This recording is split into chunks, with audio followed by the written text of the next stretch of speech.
Thank you. If you came here and were expecting something educational, I apologize up front. My presentation today is Death of an Infosec Professional. It's a play in two acts. Um, so you start with a little bit of a prologue. It's play in two acts with a prologue and epilogue, because why not? So who am I? Like I said, I am Lost Knowledge. That is my Twitter profile picture. I'm a nerd in every single way possible. I like Star Trek. I like Star Wars. I'm a huge Disney nut. Um, a Nova hacker who's been kind of displaced by own personal processes. Member of DC 615. I like good cigars and bourbon, though I realized as I put that picture in my slide for like the 800th time that the flash totally washes out the bourbon, so it looks really hideous and not like something you want to drink. Yes, Mountain Dew. Exactly. So,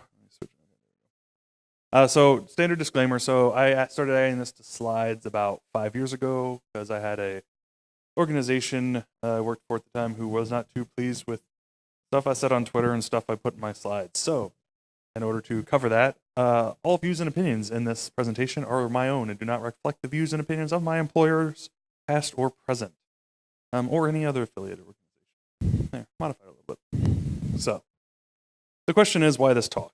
So, one is because of this, right?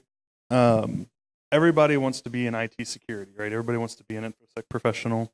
I did a talk last year here, as well as at Secure WV, about so you want to work in information security, where I kind of sussed out why do people want to be in Infosec? Why are they interested in it? I did a survey, and I see a lot of trends in the field. So obviously we're a growing field, right? Nobody will deny that we're booming. Salaries are great. There's an employment shortage. We don't have enough people to fill the jobs. At least that's what they keep telling me. So, it says IT security professionals are so hot right now, right? So what prompted this was actually, with most of my presentations, was actually a tweet from somebody else. So Johnny Christmas, this was about, I don't know if you can read the date, a little over a year ago now. I think this was like last summer. Put out this tweet about how we should all start looking for our next jobs because security was getting baked into everything. One of the key quotes he puts into this is that people who really care about their job, DBAs, sysadmins, and stuff, are doing stuff right and doing it secure. I took a little bit of objection to that because, first off, anybody who's actually worked in red team or blue team knows for a fact that for every one guy who actually does want to do it right, there's about 5 or 6 who don't.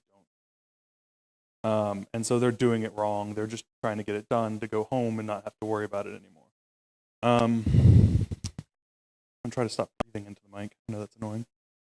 So my response basically was, I think there's actually something. I actually replied to him on Twitter. I said, I think there's something far worse that's going to kill this field. And it's not going to be security getting baked in. As I just said, for every person who wants to put security in and do it right, there's just as many. There's twice as many, 3 times as many, depending on what the job is, who don't care. And the last one is an argument I've made for a couple years now, which is that in practice, more times than not, usability and functionality are almost always inversely proportional to actual security. The prime example of this that I will give every time is encrypted email. I'm gonna put that back in there now. I'm not gonna touch it. It's still working, right? Okay. The example I've always given for the last couple of years is encrypted email. Email's been around since the beginning, and the 2 methods of encryption are primary forms of encrypting email end to end, are completely unusable by standard. SMIME is pretty much pointless because most people aren't setting up PKI at home and aren't certs, and PGP is far more difficult than most security give it credit for being. It's a lot harder for people to set up. Did I creep you out, Evan? I promise I'm not touching the mic anymore. It's gonna stay right there. So So one thing I do want to address before I get into my stuff is the bubble argument. So a lot of people, um, some in this field, some out of it, argue that we're just in a tech bubble or a security bubble, and that that's what's really going to kill us. So here's what I'm going to say. I don't think that's true. A bubble in the traditional sense is built on speculation. It's built on this notion of people investing tons of money into certain fields because they think it's going to boom and it's going to be a huge area. We've had a huge influx of wanting jobs in the field.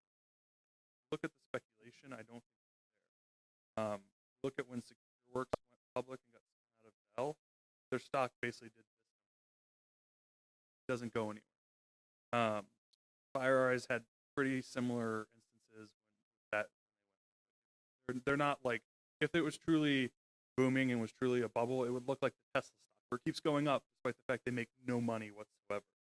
The thing is, information security people, they make money, but they're not investing in these areas because people kind of actually realize there's going to be a limit to how much product you can distribute, how many services they're going to offer. My belief is that the market, or at least they're already treating it like it's not worth the best.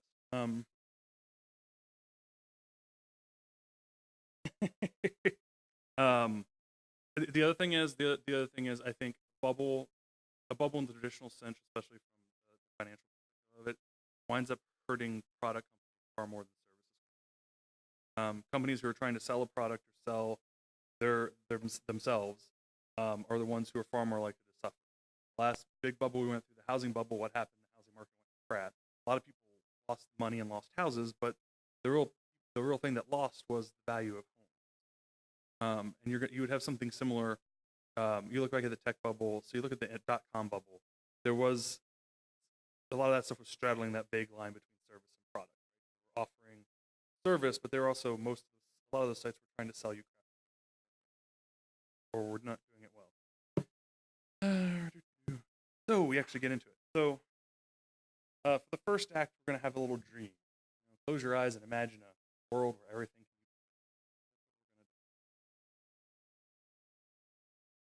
So all the things will be secure, right? Let's have our dream world where everything is secure. Security is baked in from the beginning, all the way from the start of design. So in this model, we're going to have everything's going to have input sanitization, right? SQL injections are going to go away. Buffer overflow is going to be a thing of the past. We're not going to have to worry about this anymore, right? All the things that we do now to break software and to break applications are just going to disappear because developers are doing it right from the start. Protocols are going to be securely developed, right? We're not going to have to fix all the problems with TLS every couple of years and tweak it in some way because issues have been found in the protocols. We're going to have secure versions of NTP and DNS that people are going to use and are going to go everywhere, and it's going to be great, right? Hardware is going to be secure, right? We're no longer going to have default credentials on anything. You plug something in, and the first thing that device does is makes you set a password. Right? All that's going to go away. It's going to be perfect. Security is going to be baked in from the start. It's going to be a beautiful thing. The next one is that what security there is going to be hard to break, right? All the hackers are going to be sad because they can't get their shells anymore. And the anonymous guy is going to be sad because he can't dox his friends anymore, or the people he used to be friends before they made him mad. So, we're looking at and before he doxed them because he looks so depressed. So we continue on our dream, and we have broad education, right? We're not just teaching this at a corporate level to users as adults who are using computers. At this point, we have people in the workforce who've been using computers their whole lives. Now, but we still don't teach any of this, or hardly any of this in classrooms, right? Like, there's not education from day one, first day. Kindergarten might be a little early, but maybe not. I mean, how many toddlers are running around with tablets now, right? All the way through college, and there's just a lack of education in general about it, and most of what people get is when they hear about the breaches that happen and everything else. So it's a matter of in the dream world we'll have education all the way from the beginning, right? the day you come out, you're going to learn firsthand how to be secure and be safe on the internet, how to use products in a safe. So what happens? Well, so in this world, security stops being about plugging. We're no longer trying to fix the holes in the dam, where we've actually just got to deal with a very small scope of sets. Now, for everybody in the room, some of this may sound a bit like a nightmare because it means there's a lot less of us running around having to do jobs. But this is the dream world, right? I'm sure there's some other great thing we can spend our time on and enjoy money, right? We're not chasing the issues anymore. Security actually becomes far more of an educational institution, right? Even in this dream world, there's going to be threats changing and new things happening. So you're talking about, continuing education for users, and as new technologies come out, things will love it. And then security will be in everybody's hands. It won't just be ours, right? So this is our dream world, right? It's finally being baked in. Everyone's doing security, right? We're all happy and cheerful. We're not a whole separate field anymore. Everybody else is just being taught secure.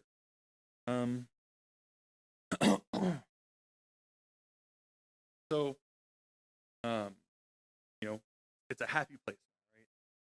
No more security guy running around beating the developer on the head, saying you're doing it wrong. Damn it, fix it. There's no more.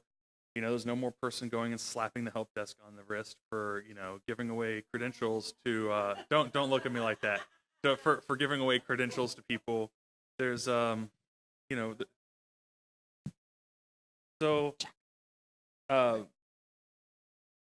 basically everything's secure. We don't have jobs anymore. So what happens? We all get to sit around and retire happy, tell stories to our grandkids about when computers were dangerous. That's AI secures us. Yes. Skynet descends. Exactly. So let's stop and think, right? I think most of us in this room can agree this is a dream, right? I mean, I have a hard time seeing a future in which we as a profession in some way, shape, or form don't exist. I just think it's going to be vastly different. And that's kind of the second part in what I actually think. Not as individuals. Time. Got deep. So what's my reality? So before I start, why care, right? I mean, you haven't started falling asleep in my talk yet. I don't know what will make you. Reality is, what happens in this field affects pretty much everyone in this room, right? Either you work in the field, you're married to somebody who works in the field, or, right, this is our careers, this is the future. Security isn't naturally improving. And I'd argue in some areas it's getting worse, right? And so, security was probably getting better for a while, and then IoT happened, and then that shitstorm started. And I'm sure something else will come along, and we'll look at this technology and be like, what the hell, it's broken, and we'll spend 20 years fixing it. And we're slowly getting better on cell phones, right? How bad were smartphones 10 years ago when the first Androids and iPhones came out? How bad was the security on those? It's atrocious. We didn't even talk about how insecure they were because we just knew they were bad. It's a sick NATO. Yes. And they're getting worse. So, but here's the reality. For me, I think versus the security getting baked in model, I think what's actually killing us more, biggest thing, is security apathy. What the fuck is security apathy? So through news and everything else, we've really desensitized people, right? And I heard this through other talks, right? Everybody sees a new breach, and Dave Marcus talked about this when he was doing his presentation. People see this breach and they say, oh, what do I get out of it? Oh, I get free monitoring. Nobody has that thought process about what the data is actually worth, what their personal data is. I've argued amongst friends before. You want to make people really concerned about security? Take down Facebook. Like the second they can't access social media, or the second that something a hack against Facebook that actually impacts their personal data or something like that, that's when they're going to start to, because society as a whole, see, this is the problem. We get into our equity, we all yell, this is what's wrong, and we need to fix it. Now the problem is we can't fix our damn selves, and we need people to understand. Hold on, wait. If you take down, for example, you've heard the phrase 3 meals away from a revolution. What would happen if you took away the opiate concept of the social media? Do you think folks would scream, fix the problems, or just bring it back? They'd watch more TV. People, I think people would invariably go to something, right? But they'd want it back, right? So let's say we took Facebook. Let's say that here tomorrow and there was no bringing it back, right? It's gone, right? The cataclysmic, all computers in the world stop working. Society comes to a screeching halt. So think about it like that. There would be some people, and I don't want to sound ageist, probably be proportionally greater instance of this amongst younger. You got not just the sub millennials lived with that. Up to my age 5, it's my job. Like, I've debated that. I was like, what happens if computers stop working tomorrow? I don't have another skill. This is it. I can't go live in a cabin in the woods. Get off my lawn. No, I wouldn't survive. All right? I'm fully willing to accept that I am the result of society stopping evolution. I'm overweight. I can't see. Like, without technology, I'd be walking into walls. I'm like the guy in the tribe who would have walked off the cliff, right? So, like, I fully understand that. This is what I know my scope, right? Wow. But I feel like, there would be this great outcry, like people wouldn't know what to do. And I think a lot of that is we do get in these circumstances, and we're all guilty of it in some way, of not having as much of these personal interactions like we have at conferences, right? Or we have far fewer of them. We have them a couple of times a year at cons, or we have them a couple of times a year when we go out with friends. And it's not like there are places where this still happens, don't get me wrong. But like when my parents were my age, like they were in bowling leagues. They they would go out to stuff on Friday and Saturday night. I hear of parents now who won't even use babysitters. Like, they're scared to death that their children are going to get molested. That they won't even find a neighborhood kid to watch their children. They don't go out. Our parents used to do that. My parents when I was a child, my parents came from a well enough family. My parents went to Europe for left us with somebody. Like someone they knew, or yeah, just so people somebody they knew, not like a stranger off the street, but they just left checking. us. They left us at home. Yeah. The strange guy was in the house, and he didn't know. But they left us. Clarification, Steve. Yeah, I got left, and that's exactly what happened to me. Now we know where the problem began. I feel like there's a situation where this, like the 1950s. I'm going way back now. Like the 1950s television view of America, right, where everyone knew their neighbors and everyone was happy and right, and you see that you see that common theme even up into television in the 80s, right? But I think the more connected to technology, and God, I've taken away my job. The more connected to technology we get, I feel like the less, for a lot of people, not for everybody, but for a lot of people, the less connection we actually have. So I do think if you took away people's Facebook, they wouldn't know what to do. How are they going to interact with their friends? I air quote friends because Facebook friends aren't always friends, right? That's just it. So I coming from Northern Virginia, I have held a security. You put on those forms the names of your neighbors so they can interview them if they so desire. I used to say, I don't know any of my damn. It's just one of those situations. I lived in a townhouse. Like literally, if I yelled too loudly, the people on either side of me would have heard. Right? You have to yell. Probably whisper sometimes. But it's one of those situations where people just didn't interact, especially in those sorts of situations where everyone could. So we didn't have the personal connection. And a lot of those. So I think I do feel that if you took that away, there would be a portion of the population. Majority, probably not. There would be a significant portion of the population who would they lost it, or their Google, or their whatever the hell else they rely on. Think about it. We've got the situation where people have security apathy, right? They don't care about breaches. They hand their personal information over to large corporations. We've been yelling about that for years, right? they rent their info out to Google or to Facebook or Twitter. They want all this cool shit that we were all promised as children. We were promised it too, right? Remember flying cars and computers we could talk to and would talk back to us. We're putting goddamn listening devices in our houses now, right? So there's this process where we just lost the battle. People don't care. People, in fact, I would argue more people from data breaches at this point have said, they already have my information. Come on. I don't care. Next slide.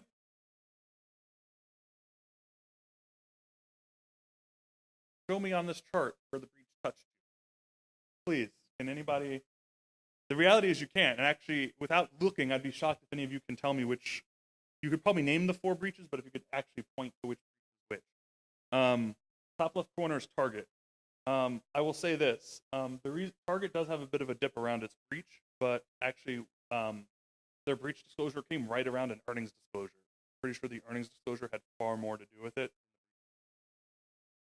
Top right is Home Depot. Yep, can't tell you where that one happened. Bottom left is TJ Maxx. Actually, that dip down there may be nearish. That's way too early. Yeah, so good luck figuring that out. And this is Anthem down here.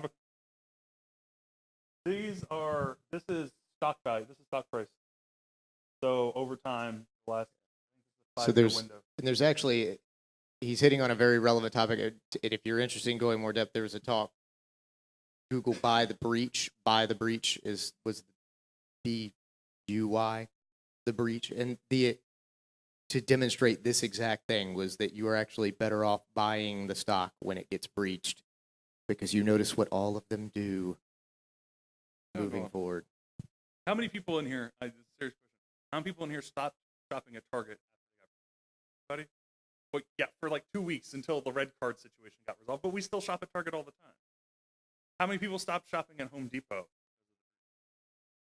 Anybody? Yeah. How many? TJ Maxx, I never shopped there to begin with, so I'll raise my hand. Look, again, size. Anthem, most of us don't have a choice. They're still around. Just a couple other points I had in here too about this, right? So Yahoo, right? 3 billion accounts hacked. Less than 10% discount on the purchase price for that acquisition. Less than 10%. Yeah. Yeah. I mean, it was a ridiculous price, but they discounted the price less than 10%. It's still billions of dollars.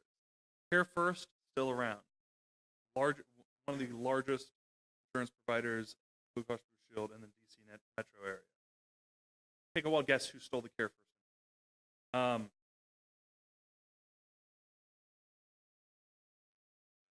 Probably the same people who got the OPM data. They're not going anywhere, right? I think somebody lost a contract over that, but that's about it. Sony. So there's 2 other breaches. So another one, the largest data breach ever, probably before Yahoo was the largest, was Heartland. It was a financial one. They wound up merging a few years later, $3.5 billion. I think they. The only company I've been able to find that actually died as a result of a data breach, 2000. A company called Card System Solutions. It took them 3 years to die. They were a credit card processor, so their customers were Visa, Amex, MasterCard. Like at that point, those companies, when you have 4 or 5 customers, it's real easy to lose out when you have a breach. Fuck you, we're done, right? It's a lot harder to lose out when you've got millions and millions of customers. There's been consumer studies on that. This actually came out about the time I actually was working to submit this to Derby, and then realized I apparently didn't submit it. So you guys get to hear it instead. Rough math based on this, based on an estimate of 242 million adults in the U.S., 60 million, so a quarter of American adults reported being notified.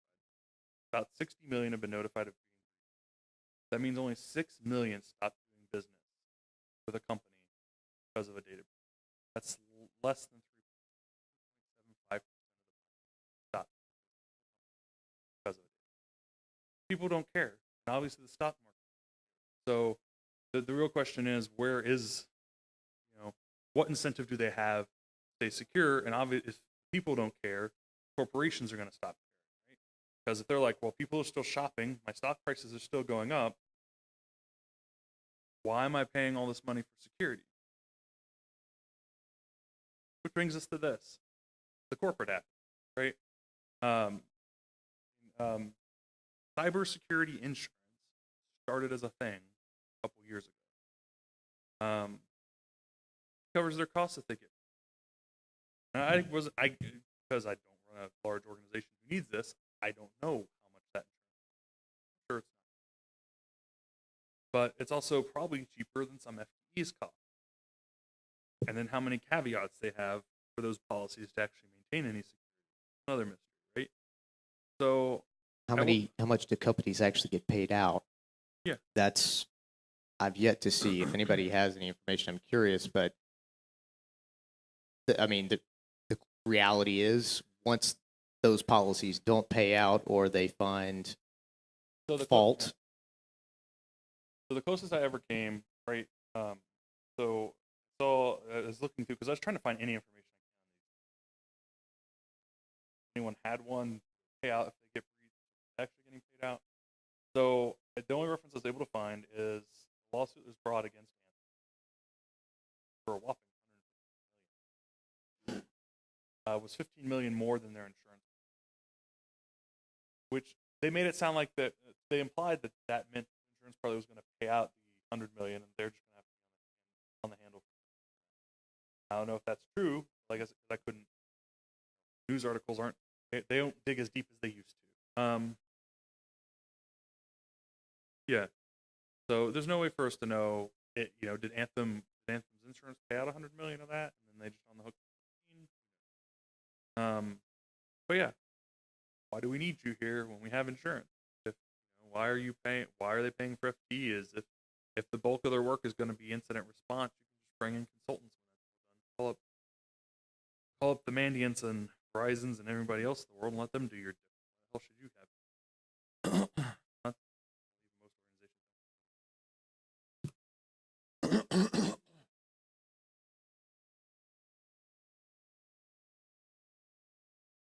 Right, and that's just it. What's reasonable, right? So that brings is it just apathy? No.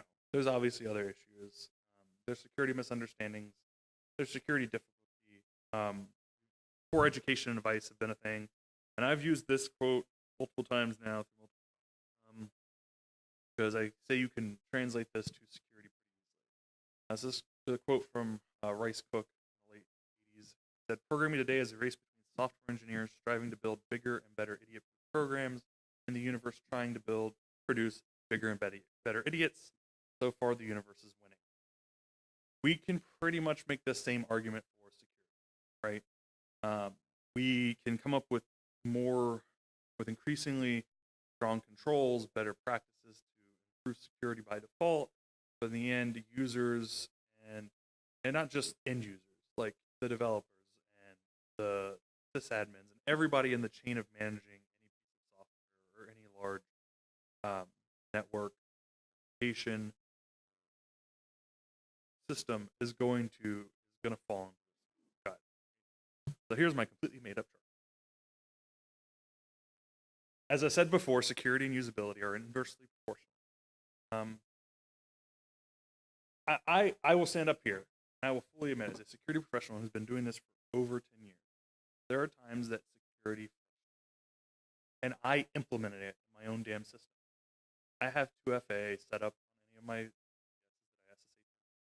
Every time I have to unlock my phone, open Authy, go in and wait for my two-factor to get my two-factor up, and then go, God damn it, there's got to be an easier way. Oh, wait, there is.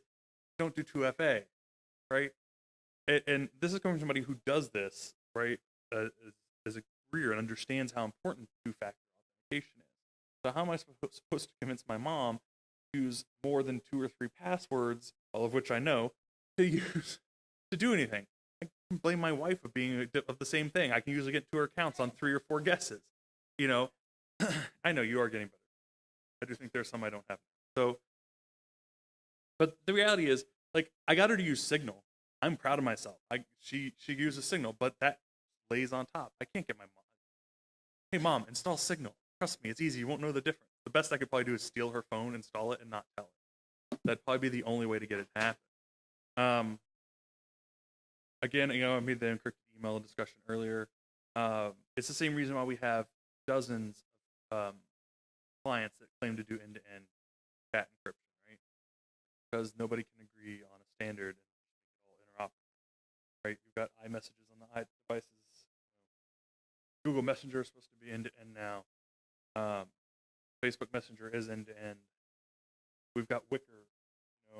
There's just all that. We've got 800 things. What was the new one a couple months ago where like all the hackers went and signed up for Keybase. No, well, no, Keybase is. I have a Keybase, okay. but there's another one. Wire. It was Wire, where all the hackers went and signed up for their handles so that they could have them in case we all changed our minds and switched end-to-end encryption platform. Right? I actually like the idea behind Keybase being publicly verifiable information.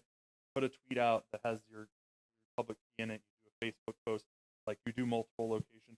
I'm cool with that. I actually kind of like that. Well, now they have their own chat clients and all that type of stuff too. But so it's the same reason why aren't VPN and Tor used, right? How many people themselves actually use Tor at home when they're browsing the internet? How many people use like a private VPN or Tor at home just for standard encryption, right? Okay, a couple of people, right? But we're security folks, right? I don't use one at home. Well, I use one when I go out and connect to public Wi-Fi. Fuck yeah, I use my VPN. You know what I use my VPN for at home? To connect to the UK so I can watch BBC shit for free. Or to connect to Canada so I can watch hockey games on the CBC for free. That's what I use my VPN for. You look at me like I'm crazy.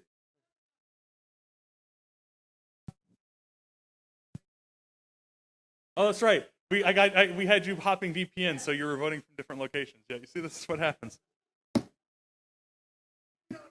Game in the system. Yeah, game in the system. That's exactly what we were doing. How easy are password managers for most people, right? None of them are great. They all have their own flaws. And I mentioned it earlier, but I have it again here as a note here. Putting listening devices in our houses, right? Because people want usability and functionality, right? Like how many people in here, like me, are Star Trek, right? And grew up like liking Star Trek and watching it. All right. How many want to be able to talk to the computer and have it answer back and give them the response they want, or to do something in the house, right? Everybody.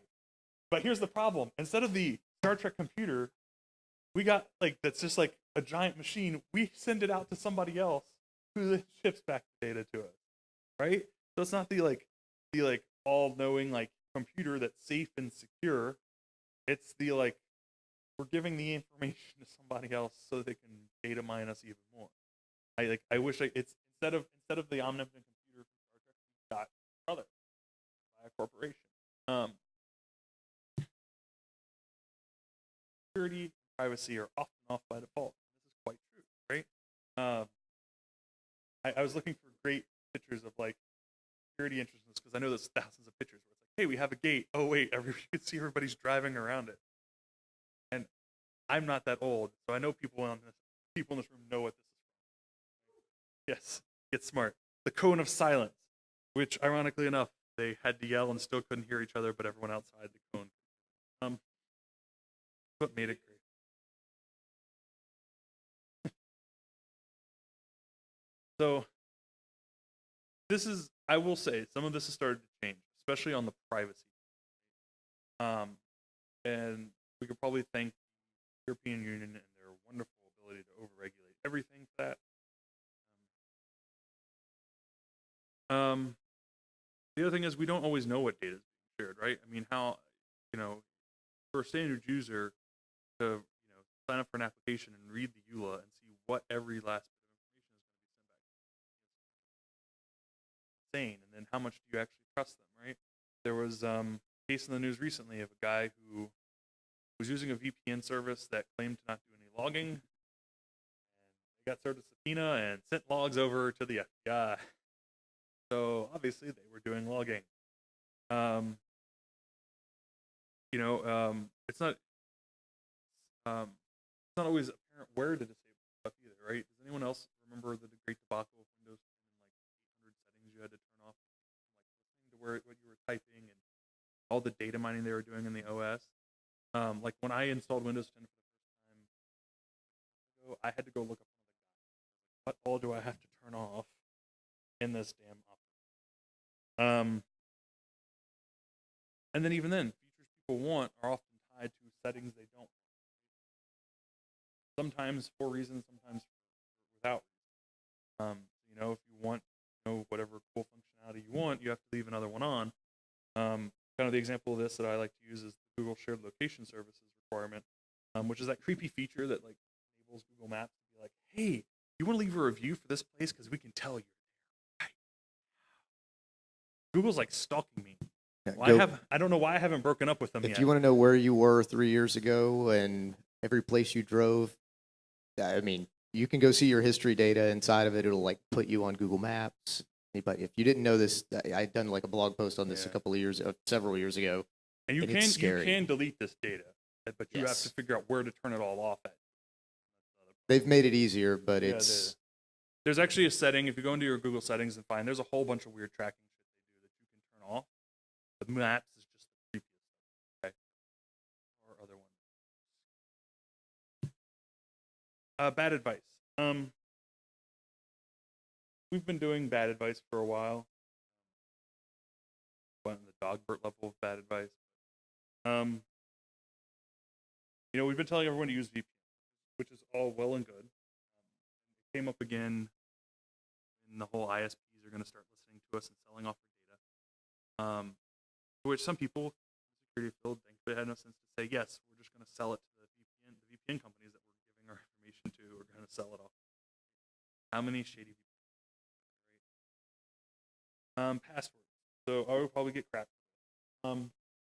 We said never to write down your passwords. We said this for years, right? And what happened is we have people with really shitty passwords.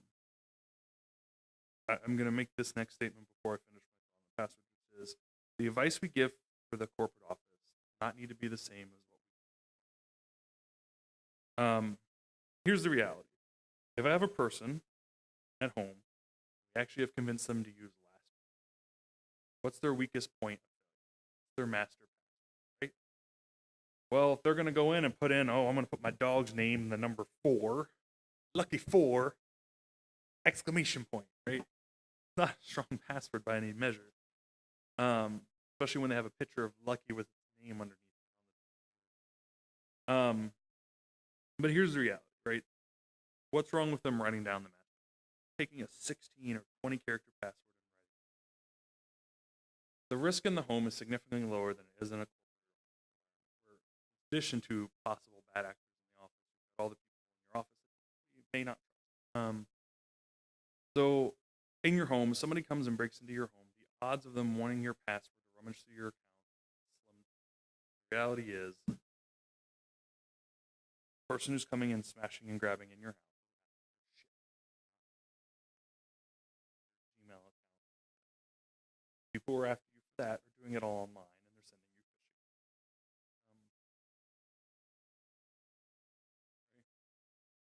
phishing. So it's. I used to joke about there was the. I may even have a picture of like the password logbook. Like it was an analog version of LastPass. What it is, right? If you have something like that written down and have it relatively securely stashed away, I think that it's significantly better than having a weak even a longer password, even a 12 or 16 that's memorable to you.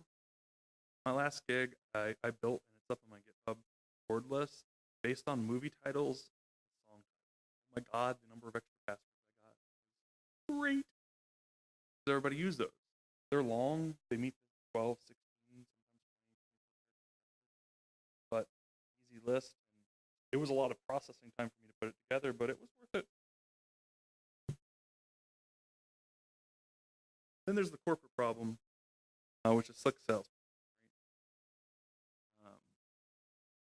I'm a fan of the Music Man, by the way. I've used this before. I built this, and I love it.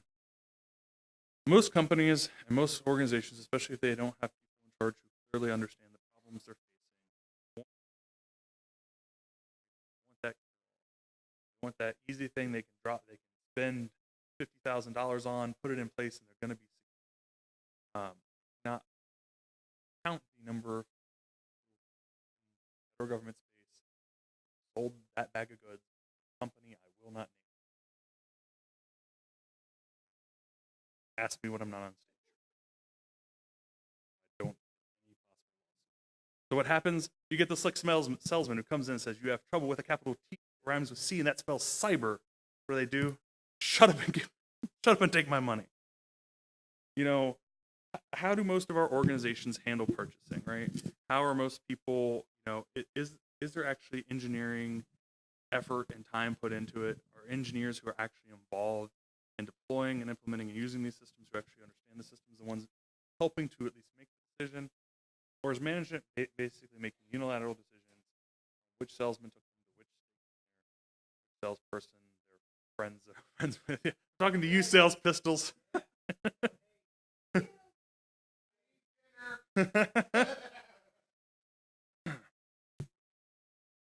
Exactly. What do you think? So aren't some fields regulated? Yes, the answer is yes, they are. Right? And here's just a few. But the reality is, a lot of these don't get enforced. The other reality is, HIPAA, for example, the maximum fine for a company in 1 year, $1.5 million. Largest medical-based, their market cap, how much their stock alone is worth, $51 billion. 1.5 million, all HIPAA can ever find.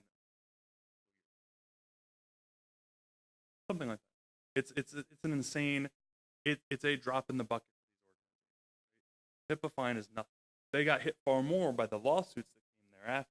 But even then, $51 billion market cap against a $115 million lawsuit. Not hard to do that, right? The government is largely not held accountable. There'll sometimes be scapegoats here and there. They usually find the government contract. Kick them out, find somebody else. Which makes the whole irony of the government contract they have great. Banking also loves to play the blame game. The great example of this is after the last round of breaches about 2 years ago, when everyone said we're finally going chips in, they said, oh, by the way, every store that doesn't accept chips in, you get breached, we ain't responsible anymore. It's all on you guys. You got to come up. So it's what they did. They basically blamed somebody. But didn't they actually push that off? Like the time for I think when the time frame may have gotten pushed a little, Yeah. but the reality is they're basically saying do this or we're not.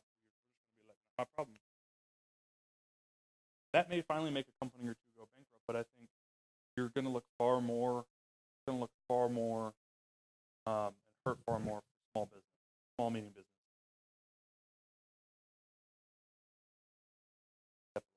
Now that I've ruined our careers, nobody's going to give a crap about what we do. What isn't killing? Baked in. It may happen eventually, but I think it is so far down the line that we will have plenty of ample time to wind down in our roles before any tech bubble is going to be minimal. The reality is there are far other technology-based stocks. As long as there's while I'm up here, one of my Greek conspiracy theories is that many of the breaches are being done by companies who actually sell the identity protection. Think about it. Start an organization up, start breaching everybody. Sure, I could sell $10 here and there to people, but if I get a couple million, a couple tens of millions at one company, yay! Totally a paranoid conspiracy theory. I'm not saying that they do that. It isn't. We don't believe you. Dreams are just that, right?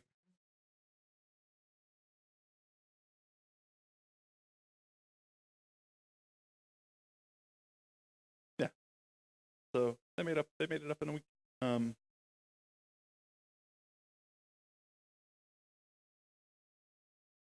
So dreams are just that, right? They're dreams, right?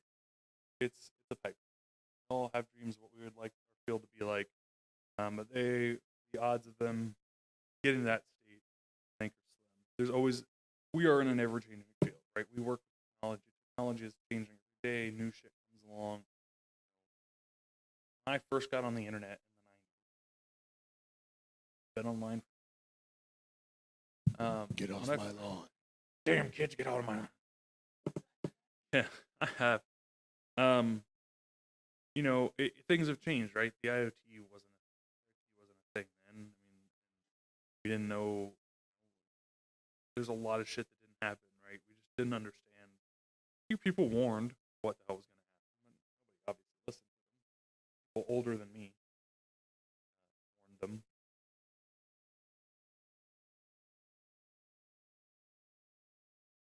So, this, for anyone who didn't hear my rants in the last like 20 minutes, here's the bullet point list of what I ranted about. And I came from a long line of my boss used to say, well, come to me with solutions, not problems. My next slide is the solution. I really failed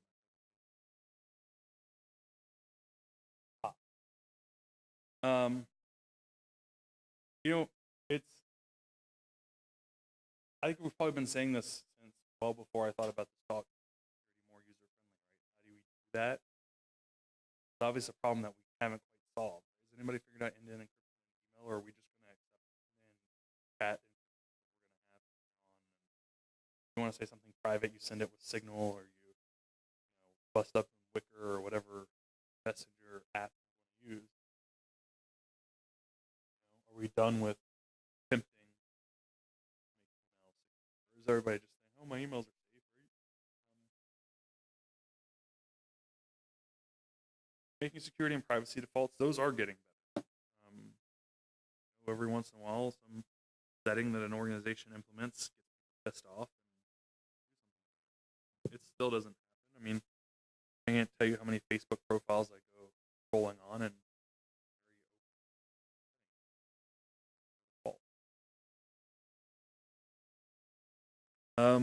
you know, doing better jobs of educating users.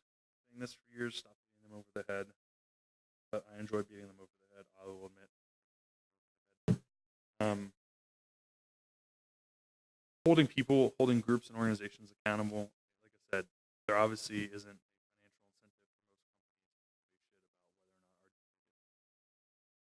shit about whether or not our if something changes with Equifax, I will be shocked.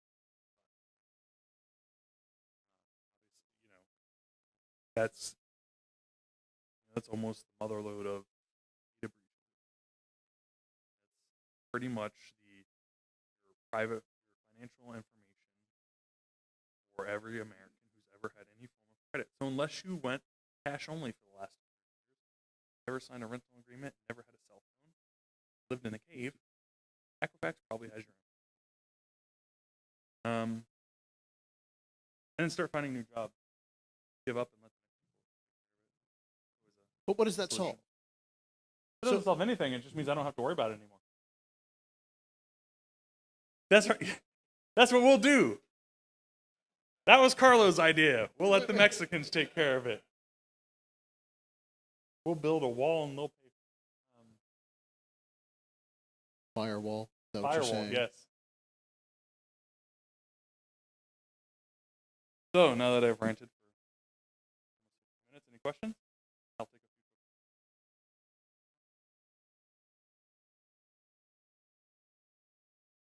few. No. Oh, they're not.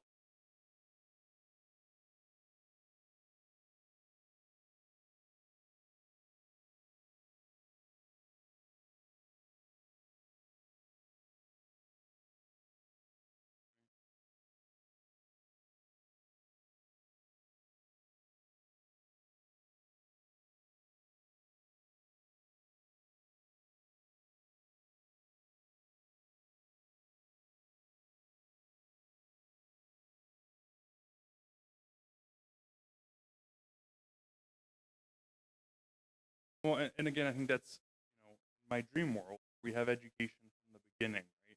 This isn't just an education gets tacked on, security gets tacked on at the end. It's not just, hey, let's add like a security 101 for developers course to every CS program in the country. It's not going to fix shit. Make it secure from the beginning, right? Start making them write code and then throwing it, it's hard for universities to spend money, but throw it into a fucking static analysis machine and dock points off when you see they didn't sanitize their goddamn input. I could buffer overflow this and break their goddamn program.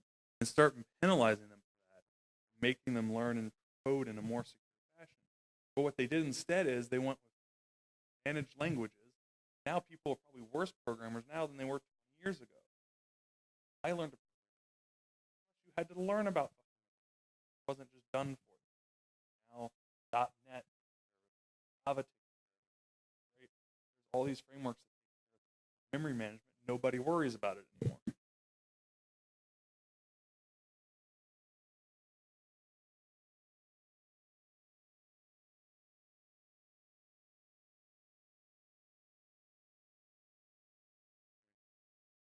So, and and there you go. So, thank you, Microsoft, for implementing .NET things correctly for us. But yeah, but the thing is, right? It is a problem. And it's the same shit we've been arguing. We've been yelling about this before I was ever in this. Same old stuff.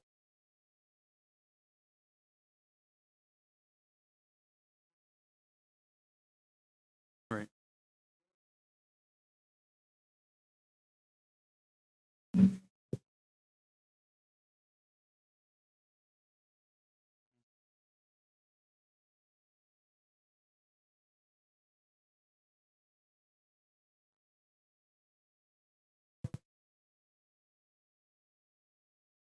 There's definitely so I know there's other questions in the room, but we're starting to run up on my time. So I'm going to put my contact information up here. It's my Twitter handle, my email. I will be around the rest of the night. I'll be here in the morning. If you have other questions, call. I'm an idiot. By all means, feel free to. I do have one last slide. So up next, we're going to have the most interesting man in Infosec. Interesting man in Infosec. So,